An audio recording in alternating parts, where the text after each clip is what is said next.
Depuis plus de 30 ans, un mouvement persiste. Un mouvement né du refus des cadres établis, grandissant en marge des circuits traditionnels. Un mouvement qui a traversé les répressions, tout en faisant l'objet d'une importante couverture médiatique. Un mouvement qui croit en la liberté de créer, la liberté de danser, la liberté d'occuper des lieux autrement. Qu'on le soutienne ou qu'on le critique, ce mouvement fait désormais partie intégrante de l'histoire des cultures alternatives européennes. Pendant des décennies, son histoire s'est écrite sur le continent européen. Mais une autre histoire, plus discrète, commence à s'écrire de l'autre côté de l'Atlantique.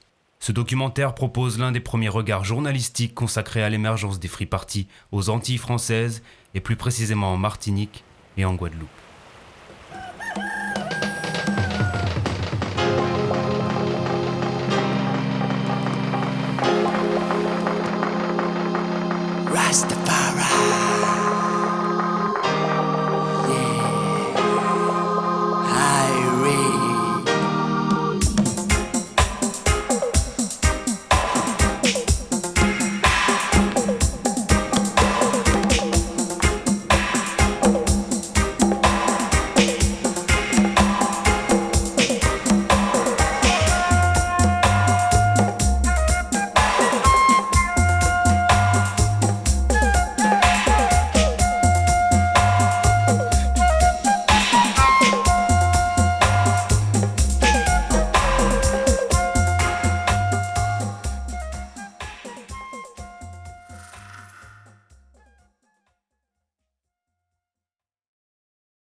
C'est une première en Martinique, il n'y a jamais eu de collaboration comme ça. Il y a presque tous les collectifs les plus importants de l'île.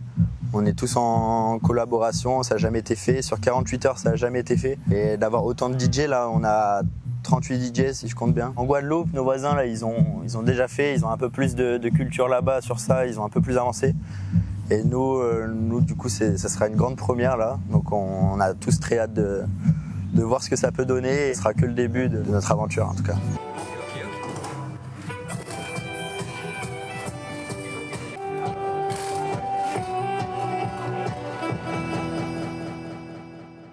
Ça fait 1 an que j'ai créé la Brigade du Kiff. On a commencé les soirées un peu en faisant des afters après quelques soirées, puis ça a pris de l'ampleur. À un moment, on a loué du son. On s'est dit qu'il y avait un potentiel à exploiter ici. Et au moment où j'ai acheté mon sound system, j'ai monté en parallèle un autre collectif, les Chromatech du coup. Après, on en est venu à faire des collabs avec plusieurs collectifs. Yo man, la teuf va être là-bas.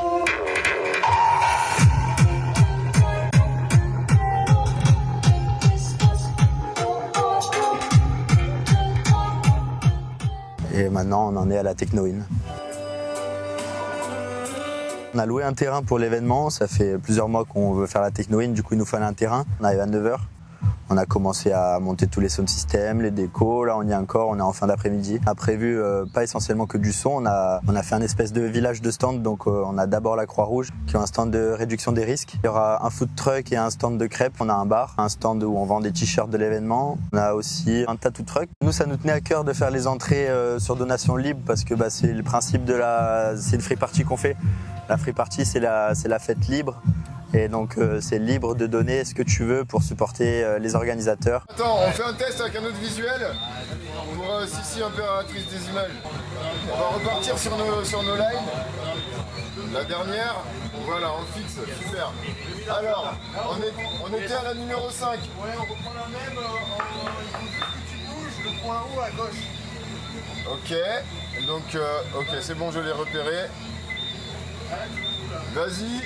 Attends, il y a quelqu'un. Oulala, les gars, faut surtout pas faire bouger cette table. J'essaie de mettre de la lumière à l'entrée. Je sais, mon chat.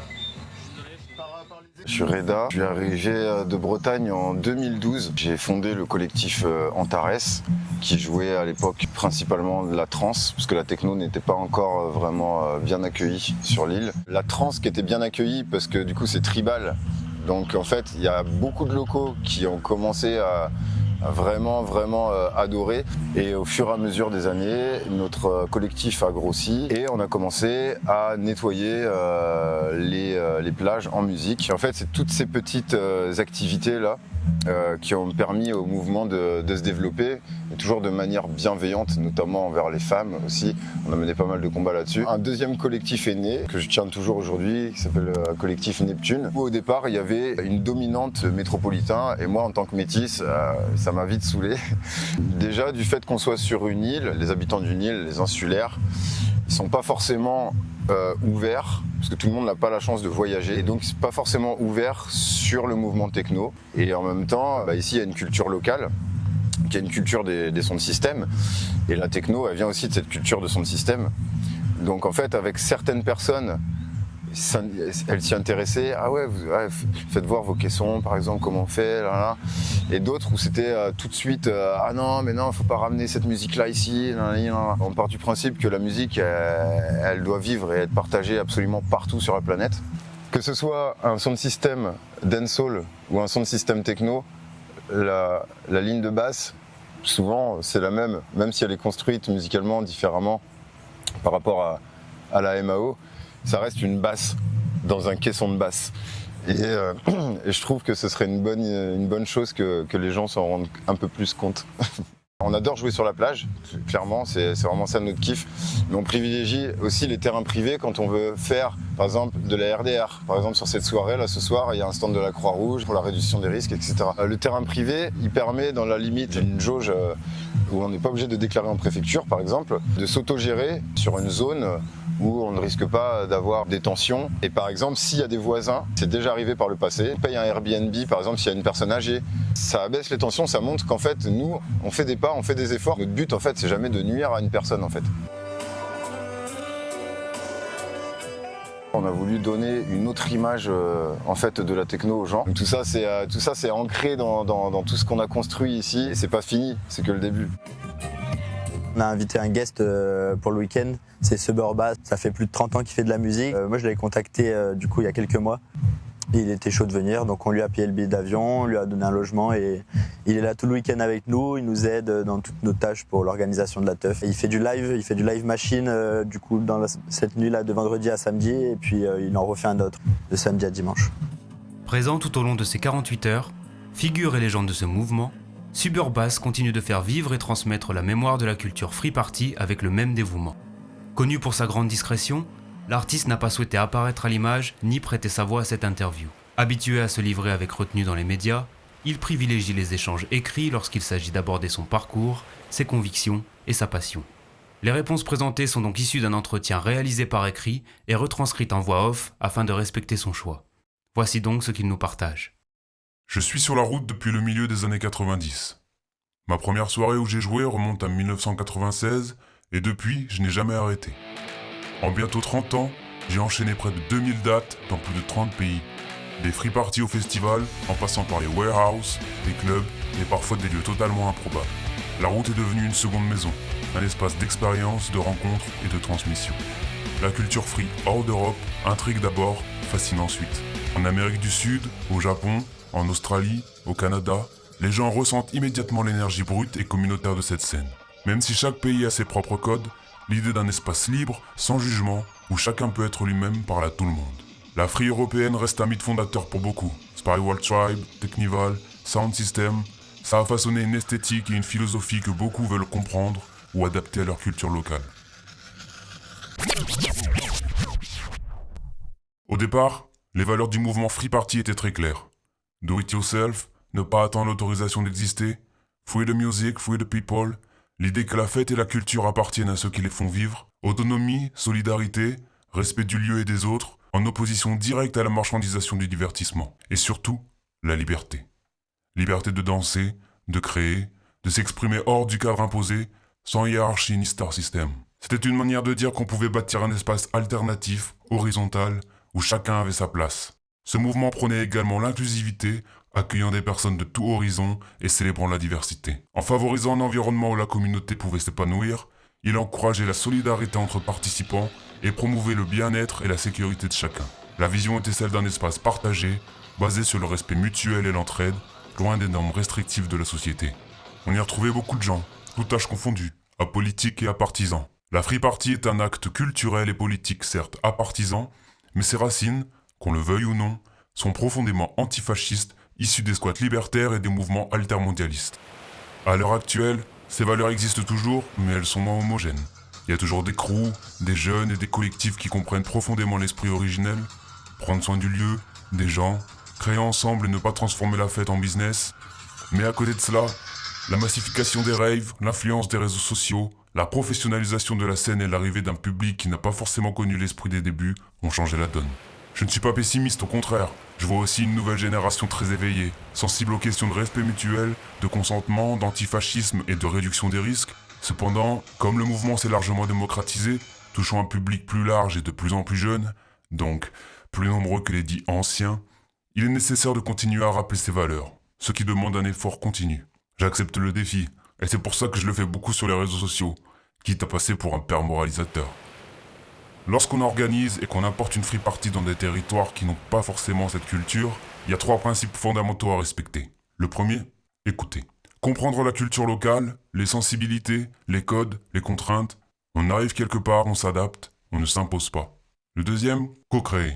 Travailler avec des artistes, des collectifs, des associations locales. Une free, ce n'est pas une colonisation culturelle, c'est une rencontre. Le troisième, transmettre sans imposer. Partager les valeurs du mouvement, respect du lieu, autonomie, entraide, absence de hiérarchie, mais en laissant la scène locale s'approprier les choses à sa manière. Un événement importé ne doit pas effacer l'identité locale. Il doit l'enrichir et être enrichi par elle.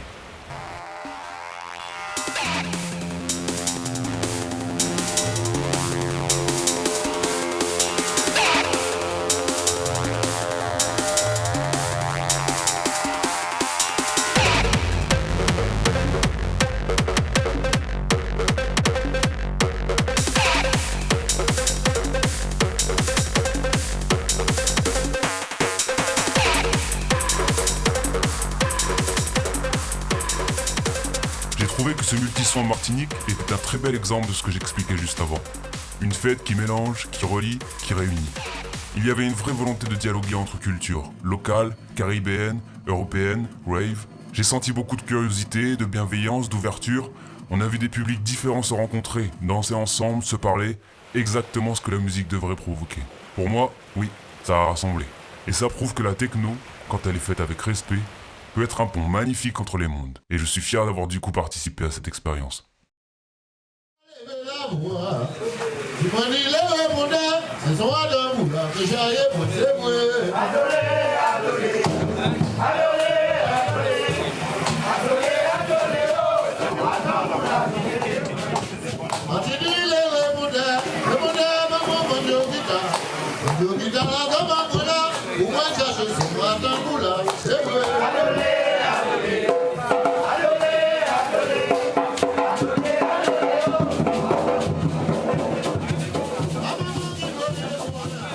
Si la Martinique voit aujourd'hui émerger une nouvelle génération d'événements libres, sa voisine la Guadeloupe possède quant à elle une histoire plus riche avec ce mouvement.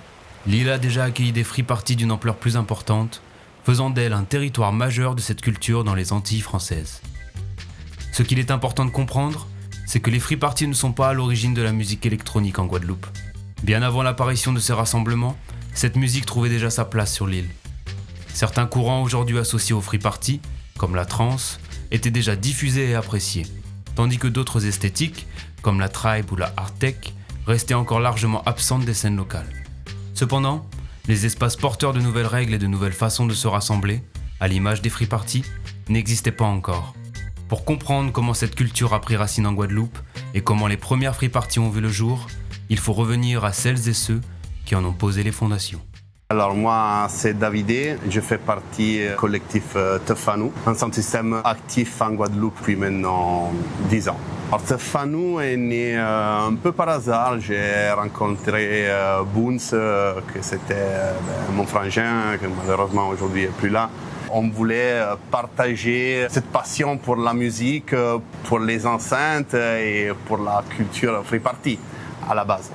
Eh ben salut, moi c'est Yalo. Et moi c'est Kevin. C'est les TKB. Totem, Carou, Braise. Totem parce que c'est un peu dans le délire justement, un peu tribal qu'on aime, etc. Le totem c'est là où les gens se rassemblent un peu pour faire de... Carou, pour ceux qui n'auraient pas capté, pour Carou Kera.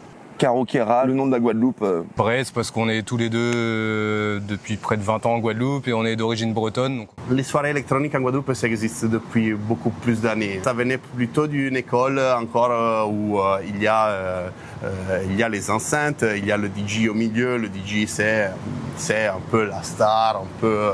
Nous on voulait vraiment retrouver la façon de faire la fête où le principal c'est en horizontal, il y a le sound system et ensuite il y a tous les autres. Quand je suis arrivé en Guadeloupe, moi donc en 2000 et quelques, c'était beaucoup orienté trance, un peu moins free part, tribe et Artec et compagnie quoi. Au début j'arrivais avec mes vinyles pour mixer dans cette teuf là. Mais finalement, les copains qui étaient bien sympas, ils trouvaient que c'était... Enfin voilà, j'ai rarement pu mixer moi pendant au moins 10 ans en Guadeloupe parce qu'il y avait pas trop de kiff pour la tribe et le son de la free party. C'était un peu plus trance et compagnie, ce qui était très bien aussi. Je te dis, quand je suis arrivé ici, j'arrivais d'Italie avec mon live set Tribecore, surtout parce que dans les années 2010, voilà, fin année 2000, c'était beaucoup Tribecore, beaucoup de trucs à 180, 185 qui tapent sec. Et quand je suis arrivé ici, les gens étaient très trans, très progressives, donc ça passait pas trop.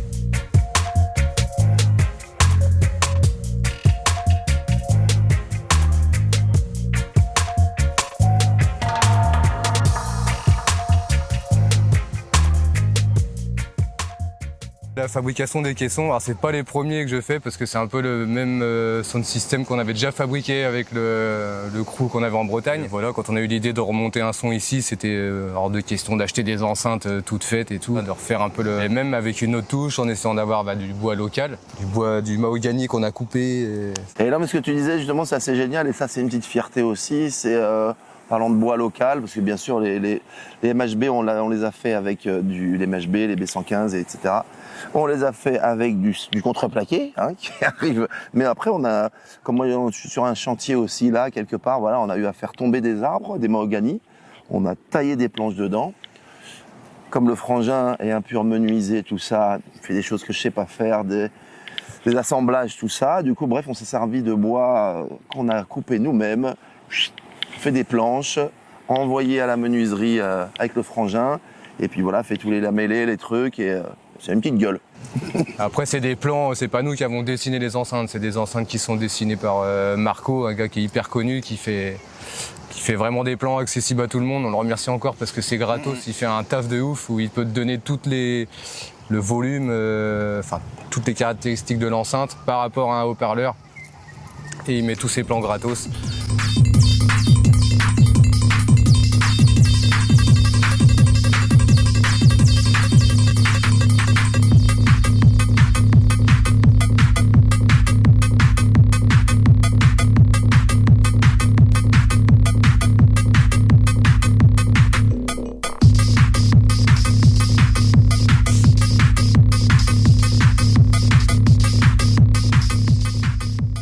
Même si les free parties se sont ancrés en Guadeloupe au fil des années, leur intégration reste une histoire en constante évolution. En réalité, c'est toute une question d'identité musicale qui émerge dans des territoires possédant déjà leur propre culture musicale traditionnelle. Je m'appelle Sacha Tedjani Teslia, je suis colombien. J'ai vécu assez longtemps en France pour dire que je suis quelque part français aussi. Je suis musicien saxophoniste, je donne des cours d'éveil à des enfants, je donne des classes à des adultes et je suis restaurateur d'instruments avant. Si je me suis installé en Guadeloupe, C'est précisément parce qu'il y a un cadre de métissage culturel qui fait que je me sens dans une sorte de Fralombia. Il y a ce climat de carrefour des mondes qui fait que pour un musicien c'est très intéressant et qu'il y a moyen de s'épanouir et de s'enrichir à travers toute une ancestralité, toute une historicité et à la fois toute une fusion avec une musique, disons peut-être plus occidentale ou en tout cas plus héritée aussi des différents va-et-vient que peut avoir la musique dans ce lieu, quoi. Donc que ce soit aux États-Unis avec le jazz ou que ce soit la connexion avec l'Afrique de l'Ouest et les allers-retours avec les métropoles. C'est pour ça que pour moi c'est un cadre idyllique pour la musique et l'expérimentation.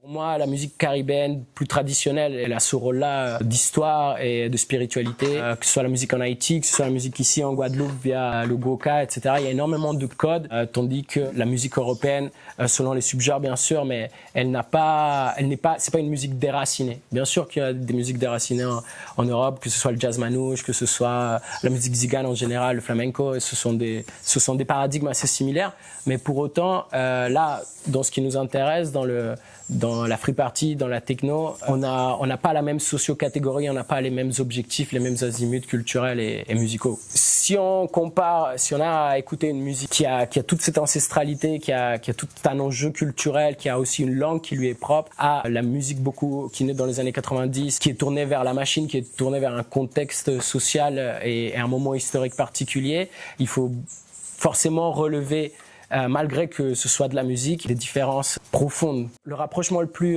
direct, c'est de voir la techno et la free party comme une forme de sound system et le comparer du coup au sound system reggae, dub. Encore une fois, le reggae est ancré dans une forme de spiritualité et religieuse qui ne me semble pas évidente au premier abord, en tout cas dans la techno. Même si elle va générer du communautaire, l'idée c'est plutôt de construire un lieu d'expression beaucoup plus libre. D'ailleurs, l'intitulé lui-même n'est pas une cérémonie, c'est une free party où en fait on va pouvoir se fédérer et communier à travers tout un tas de contextes sociaux, de critiques sociales et de déterminismes qui vont être représentés plus ou moins consciemment lors de ces événements-là.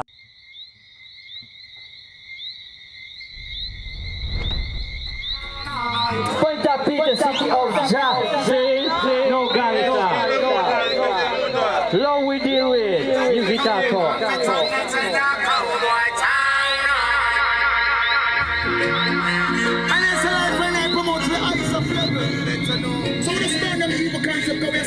Destruction to the humanity, so I say, what you know? Hey, check this. Jaja City, Jaja Town, them have it on next in a cowboy. Je suis Abigène et je suis la cofondatrice avec Ticure d'une association qui s'appelle Conscious Way International et d'un sound system qui s'appelle Conscious Way International High Power. On est basé en Guadeloupe et notre sound system est un sound system, je dirais, roots reggae dub. On est vraiment aussi dans la démarche d'unité dans la diversité, puisqu'effectivement on est en Guadeloupe et on est face à une population qui est multiculturelle et c'est important pour nous que notre sound system puisse être aussi un outil qui rassemble les gens.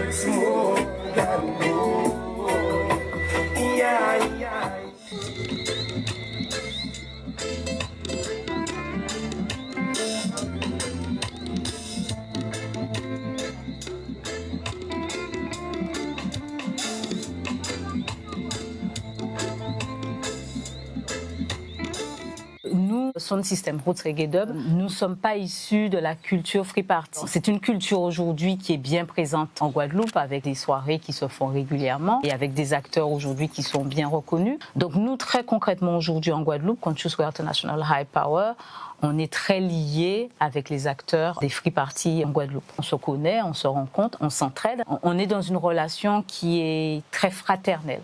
Même si on est sur deux cultures différentes, ce sont deux cultures qui, à mon sens, partagent des valeurs communes. Et là encore, ce sont des valeurs autour de l'autonomie, de la liberté, du message, de la solidarité, de l'entraide. Pour ce que je sais, la culture Free Party, quand même, dans les années 90, ça a quand même été une réponse à la série de répressions concernant les fêtes libres, etc., qui a eu lieu notamment en Hexagone. Ça a été aussi une réponse à une forme de commercialisation aussi de la musique. Bien plus qu'un simple rassemblement festif, les Free Party ont depuis toujours revendiqué une autre manière de concevoir la musique, en dehors des logiques marchandes et des cadres institutionnels. En 1999, le collectif des Insoumis tente de mettre des mots sur cette philosophie dans un texte qui fait aujourd'hui figure de manifeste. Le Technival, légal ou illégal, a été un outil de pression sur les pouvoirs publics en plus d'un moment de rassemblement et de célébration. Le pouvoir du rapport de force nous a fait comprendre que nous n'étions pas qu'une frange anecdotique de la population, nous a confortés dans l'idée que nous pouvions défier l'autorité et exercer notre liberté d'être. Sous ces aspects-là, la culture roots reggae dub sound system et la culture Free Party, on est assez proches.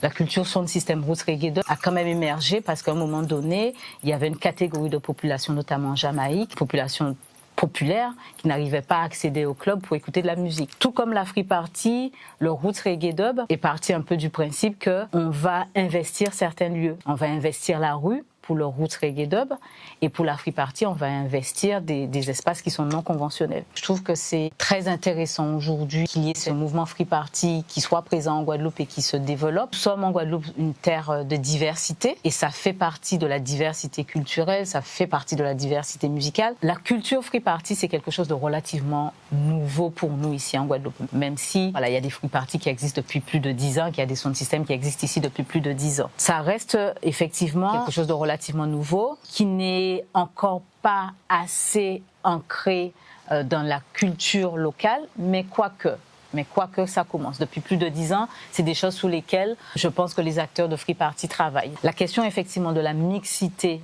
dans ces espaces-là reste crucial. Comment faire en sorte quelque part d'ancrer plus cette culture Free Party dans la culture locale? Je pense que tous les leviers sont à utiliser. On est quand même en Guadeloupe sous une terre, j'allais dire, de rebelles. Quand on parle de Free Party, on est sous une musique de rebelles. Quand on parle de roots reggae sound system, de dancehall, etc., on est sous une dimension aussi de musique rebelle. Et donc je pense qu'il y a des choses en commun. L'idée, effectivement, aujourd'hui, c'est comment on va aller chercher ces leviers-là pour qu'à un moment donné, ça cohabite bien, pour que ça s'articule et pour que ça fasse ensemble. Parce qu'il faut aussi que ce soit une culture qui puisse aussi s'ancrer dans le local. Ça ne pourra jamais se faire sans un travail aussi de pédagogie et de déconstruction d'un certain nombre de représentations qui sont encore tenaces, que ce soit dans l'Hexagone, en Europe, mais aussi en Guadeloupe. On y arrivera, mais c'est des processus qui prennent du temps.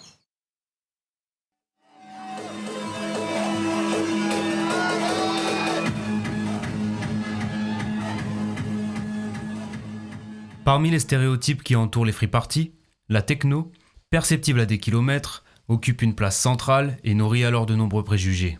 Avec son kick répétitif, sa structure linéaire et binaire, la techno peine à trouver sa place dans des cultures qui n'en partagent pas les codes. Une musique qui occupe l'espace sonore, qui s'impose par sa puissance et sa brutalité. Pour comprendre cette identité si particulière, il faut remonter à ses origines. La techno naît à Détroit au début des années 1980, dans une ville frappée par une désindustrialisation de masse. En pleine crise économique, entourée de friches industrielles, d'usines abandonnées, une génération de jeunes afro-américains développe un nouveau langage musical à partir des machines électroniques qui l'entourent. Une musique construite sur la répétition, la cadence et l'énergie brute. Des caractéristiques qui lui valent encore aujourd'hui d'être perçues par certains comme froides et agressives. Et pourtant, c'est autour de cette musique que de nombreuses minorités vont se retrouver.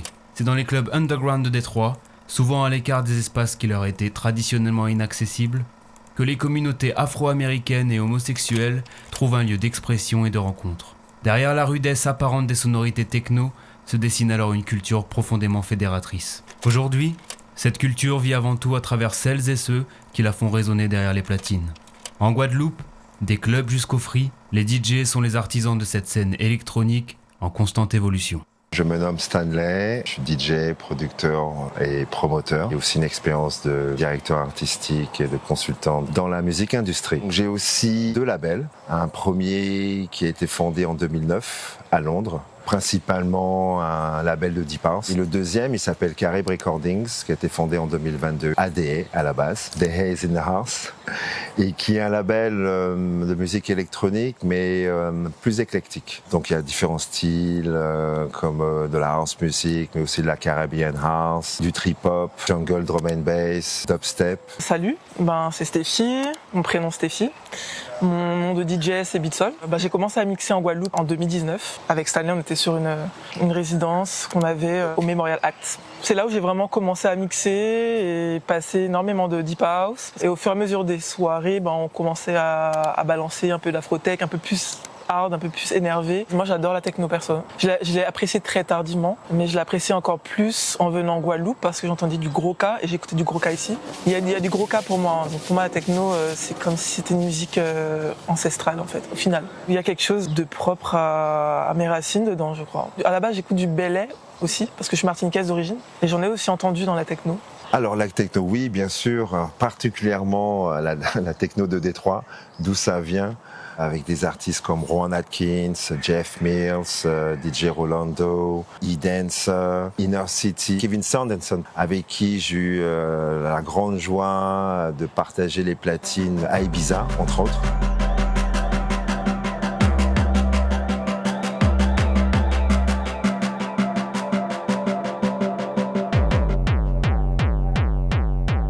La musique techno comme on l'entend nous, elle est pas si facile à l'écoute. Il faut s'y habituer. Eh oui, là les mecs, ils voient que c'est 14h de l'après-midi, tu es en train de faire un set tribecore avec des gens qui sont en train de taper du pied devant les enceintes. C'est clair que ça lui fait bizarre. C'est clair que ça lui fait bizarre, c'est pas dans la culture. Après, c'est pas dans la culture à nous non plus en Europe. Mais on connaît ce milieu-là et on s'y est habitué. Même plus qu'on s'y est habitué. On aime ça. On aime ça.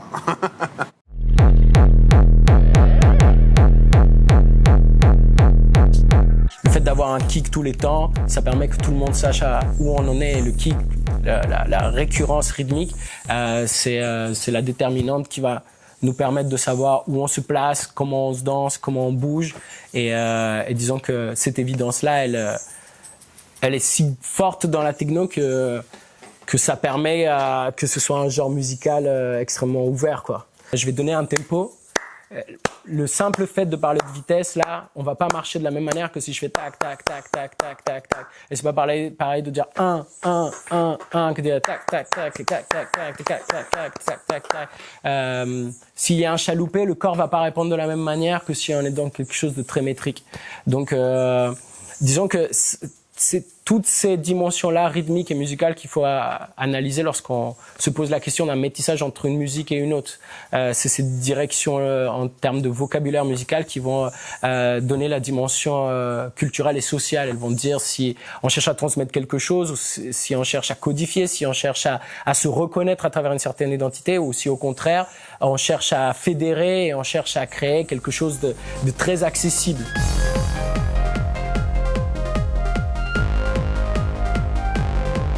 Je pense que ce qui fédère les gens autour de ce genre musical et ce qui fait son ouverture, c'est l'évidence rythmique, la dimension brutale et percussive qui fait que hors dehors des cadres et des codes, on peut tous danser en même temps, on sait où on en est et les codes sont assez évidents et brutaux pour qu'on les sente de manière primaire. Il y a cette comparaison que quand tu es à côté des enceintes, tu es un peu comme dans un fœtus, quoi. T'es dans cette opacité du bourdonnement et de l'infrabasse avec juste des battements de cœur. Et donc, je pense qu'il y a quelque chose de très primaire, mais vraiment de l'ordre de comment on percevait le monde depuis le ventre de notre mère. Il faut que ça devienne physique. Il faut que ça devienne physique. Quand tu rentres devant le son, tu vois, ça donne cet effet-là, c'est ce qui nous fait vibrer. Le fait que soit diffusé par des grandes enceintes où on se donne du mal pour avoir cette puissance qui sort. Donc à ce moment-là, la musique, elle devient vraiment physique. Il y a cette dimension-là, il y a la dimension du non codifié, même si bien sûr qu'il y a plein de subgenres et qu'ils répondent à certaines caractéristiques musicales, mais pour autant, ça reste ce cadre où cette simplicité fait que c'est efficace et que les gens s'y reflètent et se sentent pas jugés de ne pas savoir danser dans des codes ou ne pas avoir une culture musicale qui serait élitiste. C'est vraiment les meilleurs moments pour moi d'ailleurs, les free parties, je vais pas te mentir. Les clubs, c'était les endroits où les gens étaient emmenés à danser très tardivement, dans la soirée ils attendaient qu'il y ait plus de monde. Les free parties, on se lâchait grave. Tu peux trouver des personnes qui ont l'esprit libre partout. Mais c'est vrai que dans ces événements-là, tu vas trouver des personnes qui ont besoin d'être connectées peut-être un peu plus à la terre, aux autres, de manière un peu plus libre encore. Moi, la chose qui m'a fait vraiment tomber amoureux de ça, c'est que la techno, en fait, les soirées free party, comme on l'entend nous, c'est normal qu'il accepte toute minorité, mais c'est parce que la free party, c'est en ce moment-là, peu importe si tu es PDG ou le gars qui fait la plonge, quand on est en free party, la seule chose qui compte, c'est ce que tu fais en ce moment-là. C'est le moment présent. Donc, toutes les a priori, tous les clichés que tu peux avoir dans ta tête, tout c'est abandonné. Et ça fait partie du monde extérieur. Ça fait pas partie de notre endroit, de ce moment-là, ce moment précis.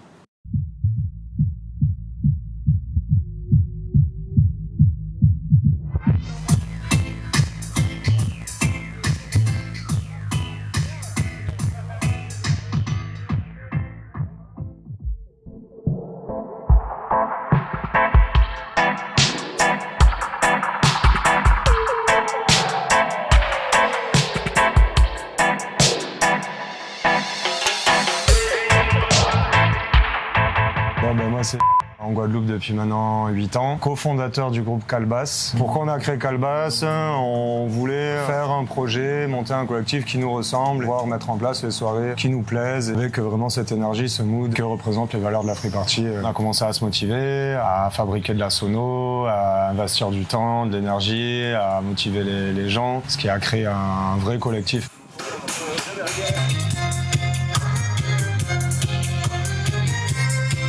Pourquoi la free party et pas une asso déclarée avec des entrées payantes, tout ça? Tout d'abord parce que moi c'est ce qui me ressemble le plus, c'est là-dedans que je m'amuse le plus. Le fait de pouvoir rassembler toute personne, peu importe ses revenus, peu importe ses moyens, il met ce qu'il veut, c'est donation libre. Ça a été un petit peu compliqué au début dans le sens où les gens ne comprenaient pas forcément. Donation libre c'est quoi? Ok, bon je te donne 1 euro. Et maintenant les gens jouent le jeu parce qu'ils se rendent compte du travail que c'est. Ça sensibilise le public pour moi. Tout le monde devient acteur et non pas juste spectateur comme dans une soirée déclarée où tu vas payer ta place 20, 30 euros et tu as accès à un certain service, quoi. Financièrement parlant, on arrive à retrouver un équilibre. Bon, il y a forcément un investissement personnel, moi les copains, pour lancer le projet, la fabrication des enceintes, le renouvellement du matos, les lumières, tout ça. Mais on arrive à avoir suffisamment pour investir pour la soirée d'après et acheter un tout petit peu de matériel pour compléter ce qu'on a déjà. Donc non, c'est pas lucratif à proprement parler. Moi je travaille, tout le monde travaille dans le collectif. On fait pas de l'argent avec ça, mais on n'en perd pas non plus. Maintenant on arrive au stade où on n'en perd pas. On a fait quelques soirées sur terrain privé, en accord avec le propriétaire, un terrain qu'on a loué. Donc c'est un agriculteur antillais qu'on a rencontré, qu'on allait voir une première fois, on a expliqué le projet. Au début il était un petit peu réticent forcément parce qu'il connaît pas. Quand on lui a dit qu'on allait mettre un tas d'enceintes, de la grosse techno jusqu'à 10h du matin le lendemain, forcément au début un peu réticent. En fin de compte ça s'est très très bien passé. Il est venu au petit matin avec nous, il a discuté avec tout le monde s'est bien entendu avec lui. On est les bienvenus chez lui, on l'a refait 2 fois par la suite. Il avait peur qu'il y ait des débordements. Et il y a une énergie au Calbas et en free party de manière générale qui prône la bienveillance, l'entraide, l'autogestion et ça il a apprécié ces valeurs et ça l'a rassuré et du coup maintenant il y a plus de soucis à ce niveau-là. La différence pour moi en tout cas entre Guadeloupe et la métropole concernant les free parties, ici c'est plus simple d'un point de vue police. On n'est pas emmerdé parce qu'il y a ce côté culturel en fait du sound system qui est né dans les Caraïbes. Ici on est en plein dedans. Personne ne se plaint de ça. Il n'y a pas un voisin qui va appeler parce qu'il entend des basses au loin, parce que ce même voisin va le faire le week-end d'après en fait. Il y a cette culture de la musique, cette culture de se rassembler sur la plage. Au niveau des forces de l'ordre, ils viennent à chaque fois, forcément. Ils sont même sur les groupes WhatsApp, ils nous suivent. Et on s'entend très bien, on a trouvé, en fait, souvent c'est les mêmes, on se reconnaît. Ils viennent toujours voir en début de soirée comment ça se passe. Ils voient que ça se passe bien, que c'est géré, que c'est organisé. Le côté négatif, si je puis dire, c'est que la Free Party, c'est un mouvement qui vient d'Europe. Ici en Guadeloupe, on fait vraiment attention à ne pas déranger, à ne pas se mettre trop proche d'habitation et tout, pour être sûr de ne pas gêner et que les gens se disent pas ok, c'est la bande T-Blanc là qui a fait chier. On est dans le respect de tout le monde et de plus ça va, plus on a une population antillaise qui vient à nos soirées, qui découvre et qui s'amuse et qui adore quoi. Petit à petit quand même on fait notre place mais sans imposer, toujours dans le respect des locaux parce que voilà, on est ensemble et on a des envies communes, on a un projet commun, des passions communes du sound system, de la musique et c'est ça qu'on veut mettre en place quoi. Concernant l'amont des soirées, en principe on s'y prend on va dire 3 mois à l'avance, le temps de mettre en place le line-up, contacter les DJ, les liveurs qui veulent participer à l'événement, le temps de réfléchir à un projet. Mais là par exemple par rapport à cette œuvre qu'on met en place là maintenant, parmi notre collectif, on a un gars qui fait partie d'un collectif aussi en métropole qui s'appelle Acid Café Family. Il nous a mis en relation, on les a invités pour cette soirée. Ils sont arrivés à une dizaine. Eux, ils sont très très chauds sur la scénographie, sur le mapping. Là, on a bossé ensemble pour créer un vrai univers. On a quand même réussi à mettre en place un truc cool. La cohésion a été incroyable. On s'est tout de suite bien entendu parce que voilà, les valeurs de la free, les valeurs communes, l'entraide, l'autogestion, la débrouille.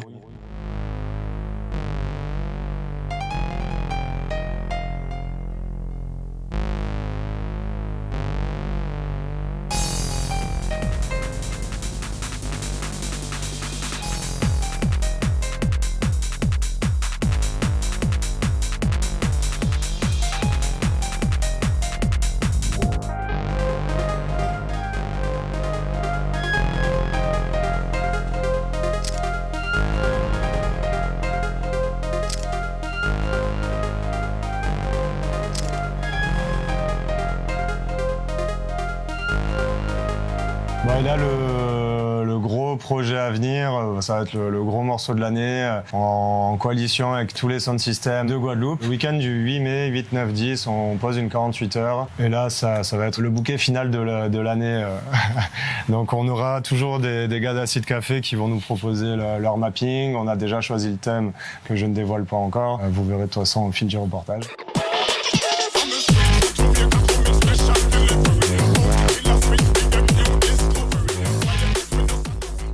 Gros projet, grosse sono, ça va être un vrai petit village. Il y a beaucoup de boulot, mais ça nous tient à cœur. On est une bonne équipe de passionnés, on est plusieurs collectifs à bosser dessus et ça va être quelque chose.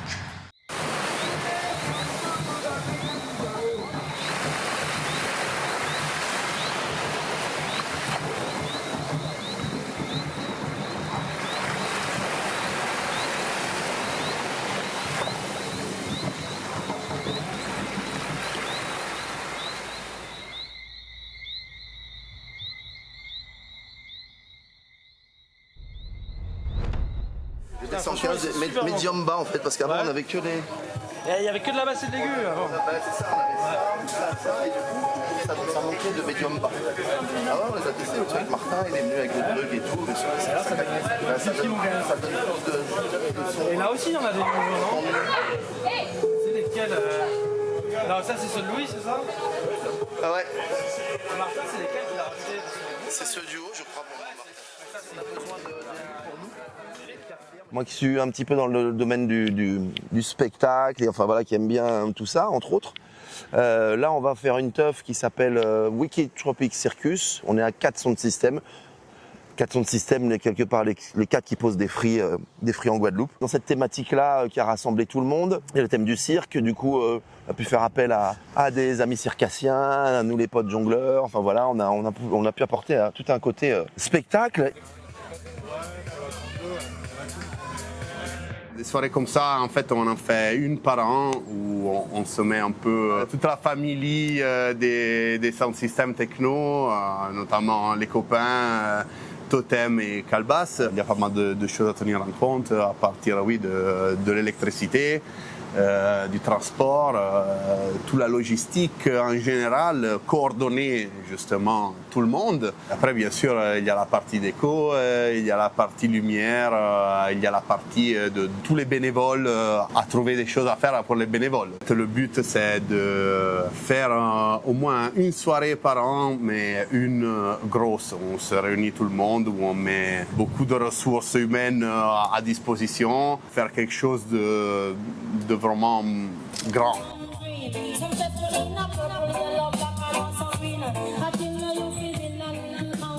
C'est un très bon spot, même loin des centres habités. Du coup, on peut se permettre de se poser 3 jours et tenir la sono allumée, bombardée pendant 3 jours non-stop. Tu es vraiment à 2 minutes de la plage. Je veux dire, si tu veux aller te baigner, la plage est tranquille, il n'y a pas de vagues. Surtout l'endroit, par rapport à d'autres coins ici en Guadeloupe, on n'a pas besoin de le couvrir. Pour le soleil de la journée, il y a des grands arbres, donc on est à l'ombre pratiquement tout le temps. Pour les spots ici en Guadeloupe, en réalité, c'est assez facile. Je veux dire, faire les soirées sur la plage. D'ailleurs, c'est ce qui m'a poussé à rester ici, parce que quand tu vois de la sono sur la plage, toi, à l'intérieur de l'eau, comme ça, mer turquoise et tout, c'est sûr, c'est pas la même que se retrouver dans un champ, on va savoir où. Les flics viennent, mais je pense qu'ils savent qu'on ne fait rien de mal. En réalité, dans nos soirées, ça ne s'est jamais rien passé de grave. Jamais. Jamais. C'est toujours plutôt dans la bienveillance, dans le respect.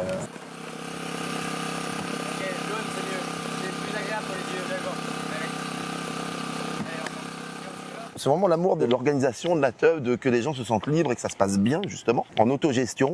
Et si c'est pour que tout soit cadré, il faut de tout pour faire un monde, comme on dit. Il y en a qui préfèrent aller se mettre en boîte avec des videurs à chaque porte, etc., dans un univers un peu aseptisé. Nous, il y a un code vestimentaire, une entrée à 50 balles. C'est ça. Et puis, du coup, ceux qui n'ont pas de thunes ne peuvent pas y aller, en fait. C'est ça, il faut payer. Alors que, du coup, la free, il y en a qui... C'est une passion de se bouger le derche, si on peut dire, pour organiser un truc pour les frangins, les frangines, qu'ils soient friqués ou pas. D'où l'esprit de donation pour que les gens participent quand même, qu'on reste toujours dans cet esprit de participer. Même on est en Guadeloupe, celui qui en a un, il a pas de thune, il amène un régime de bananes parce qu'il a ça dans son jardin. Enfin voilà. La musique techno prône aussi justement l'égalité, le respect, la tolérance. Ici, l'homosexualité est très mal vue de base, comme dans pas mal de pays. Et du coup aussi, des espaces autour de la musique électronique, c'est aussi un espace d'expression pour tout le monde LGBT, QIA, peu importe.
faut continuer à faire ça parce que c'est quand même un besoin qu'on a tous, je pense, à niveau vraiment de besoin humain de se rassembler autour de la musique qu'on aime et avec les gens qui nous correspondent.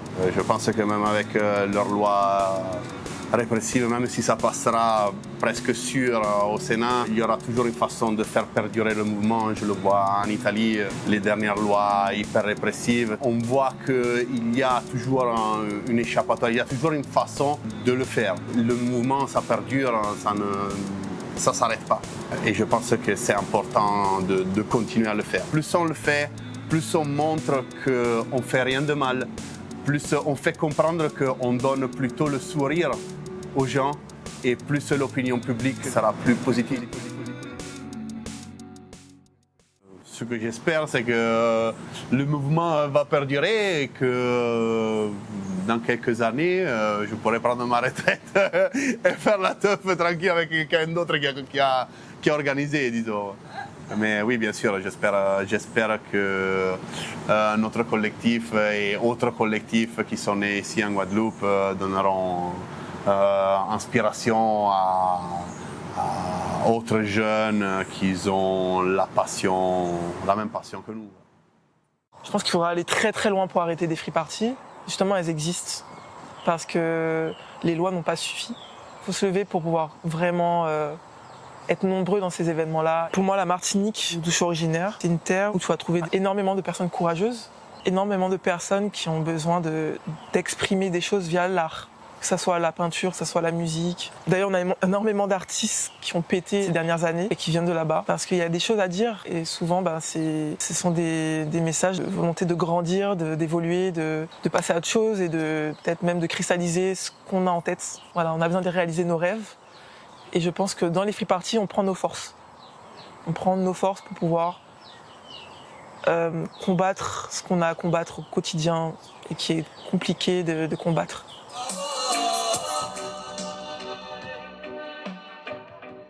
Voir si la techno a de la pertinence, si la free party en tant qu'événement a sa place dans un contexte caribéen. Pour moi, il est assez logique par sa volonté un peu d'être fédératrice, c'est juste un lieu d'expression et de chaos que beaucoup de cultures se la réapproprient, la réinventent et l'invoquent parce que c'est aussi ce dont on a besoin. C'est une sorte de page blanche, c'est une catharsis, c'est un moment de total lâcher prise aussi, où on est en marge. Ça dit beaucoup de choses sur notre époque. C'est une musique qui est là pour nous rappeler, c'est la bande son de notre époque de toute manière. Est-ce qu'il y aura une techno créole, est-ce qu'il y aura une techno caribéenne ou latine? C'est sûr. On a bien vu l'apparition d'Electrocumbia. Tout est fait pour se mélanger de toute manière. L'arrivée des free parties aux Antilles, en Guadeloupe, comment c'est perçu? Je pense que, moi, ce que j'ai observé, c'est mitigé. C'est mitigé.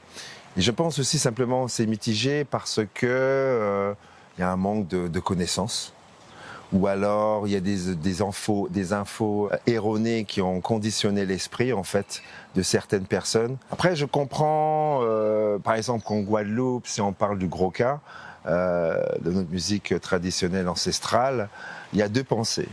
Il y a la pensée du Gros-Ca traditionnel et du Gros-Ca moderne. Et des moments, ces deux pensées peuvent avoir des clashs en fait. Mais en fait, ce qui montre, ça montre quoi? C'est que la musique, elle évolue avec le temps. La tradition reste, mais la musique évolue, les sonorités évoluent. À un moment donné, il y a la pensée et qui rentre en action et qui propose des choses en fait. Donc, sinon, je pense qu'aussi, on s'ennuierait à être sur le même sujet ou le même genre de musical, tout simplement. Maintenant, il faut qu'il y ait une conscience des organisateurs sur les enjeux réels, sur les problématiques internes au lieu où ils veulent générer ce genre de mouvement. La question, c'est de dépasser le pont entre est-ce que c'est une musique qui nous appartient ou c'est une musique qui nous est imposée. Et c'est là la problématique. Pour moi, est-ce que c'est une musique qui nous vient et qui s'installe quelque part? Est-ce qu'elle est vue comme exotique et désirable ou est-ce qu'elle est vue comme une projection d'un colonialisme?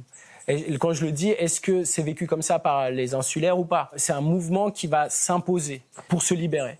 Mais de l'extérieur, ça peut être aussi vu comme une espèce d'appropriation du lieu, de l'espace sonore, etc. Donc, il faut qu'elle arrive à prendre la symbolique de lieu dans lequel on prend l'endroit pour que tout le monde puisse s'y exprimer, s'y libérer. C'est un lieu public, du coup, gratuit, etc. Et donc, ça doit être communiqué d'une manière où les insulaires se sentent pas envahis par ça, mais où ils sentent l'opportunité d'aller véhiculer des choses, d'aller m'ouvrir l'esprit, d'aller me défouler, d'aller en toute sécurité vivre des tas d'expériences, etc.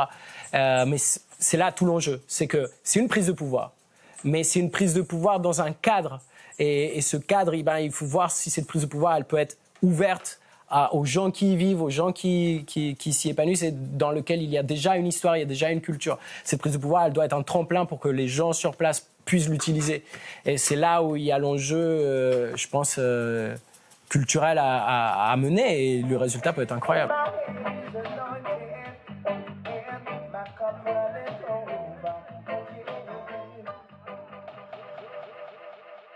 Vis-à-vis de la mixité dans le futur, en free party aux Antilles, encore une fois, le travail doit être fait par les personnes qui font les free party. Ça, c'est mon avis personnel, les promoteurs, d'aller voir le peuple, en fait, d'aller, exposer leur art, parler de leur art, de ce qu'ils font, de les inviter. Souvent, ça reste aussi souvent très communautaire. Ce qui peut être aussi, c'est très humain de rester en communauté, quoi. Mais la musique, elle n'a pas de couleur, en fait. C'est ce qu'il faut comprendre. La musique rassemble, la musique, il n'y a pas plus powerful que la musique sur Terre. La musique peut tout faire. Et elle fait tout. Je vais reprendre une phrase de Lee Scratch Perry. Without music, we're all dead. On est tous morts. Sans musique, on ne vit plus, on n'existe pas. La musique, c'est, je pense, la chose la plus magical. On ne peut pas se l'accaparer, en fait. C'est une fréquence sonore, il n'y a pas d'odeur. Ok, on l'entend, on la ressent principalement. Et elle peut tout faire. Nous amener de la joie, nous faire pleurer. La musique fait tout.